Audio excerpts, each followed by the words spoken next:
Si j'arrive dans une situation où le stress est trop large pour moi de porter, qu'est-ce qu'il y a des soutiens qui sont disponibles? Quelle sorte de services? Quelles personnes sont disponibles pour m'aider dans une situation comme ça? Et comme clinicien, je pense souvent les mères qui sont déprimées ou très, très anxieuses.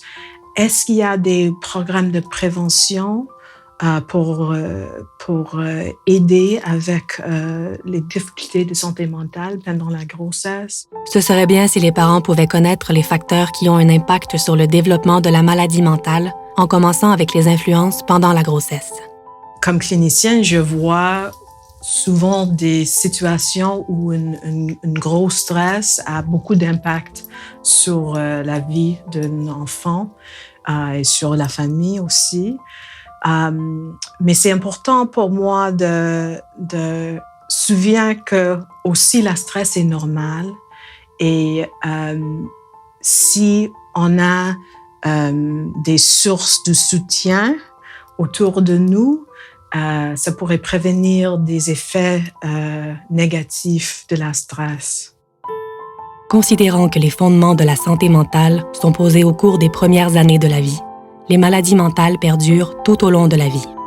75% des maladies apparaissent avant l'âge adulte et 50% avant l'âge de 5 ans. Le taux d'incapacité dû aux maladies mentales est semblable du préscolaire à l'âge adulte. Je me demande s'il y a des choses avec les enfants qui est difficile, les défis, comment ça fonctionne pour nous. Les maladies mentales sont la cause principale d'incapacité à travers le monde. Comprendre les facteurs qui préviendraient et protégeraient les enfants de ces maladies est essentiel. On note des progrès avec d'autres maladies.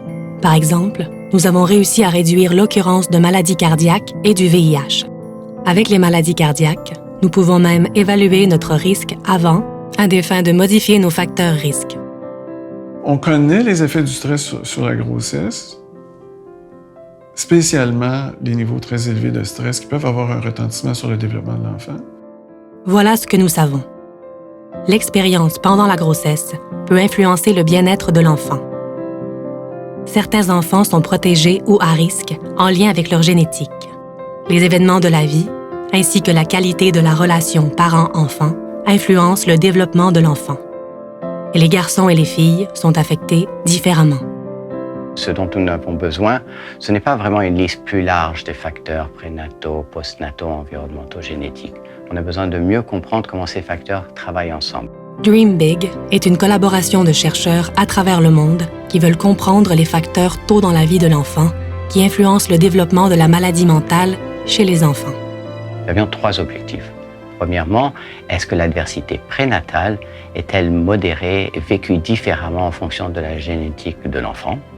Par exemple, dans l'étude MAVAN, on a rapporté que le stress pendant la grossesse était associé avec le tempérament, l'attention et même l'attachement en fonction de la génétique de l'enfant. La deuxième concerne le rôle de l'environnement donc après la naissance de l'enfant. Est-ce que les jeux sont faits? Y a-t-il quelque chose de significatif? Malgré des environnements précoces difficiles, certains enfants s'épanouissent, comme par exemple des pissenlits qui arrivent à pousser à travers les fissures de la chaussée et à fleurir.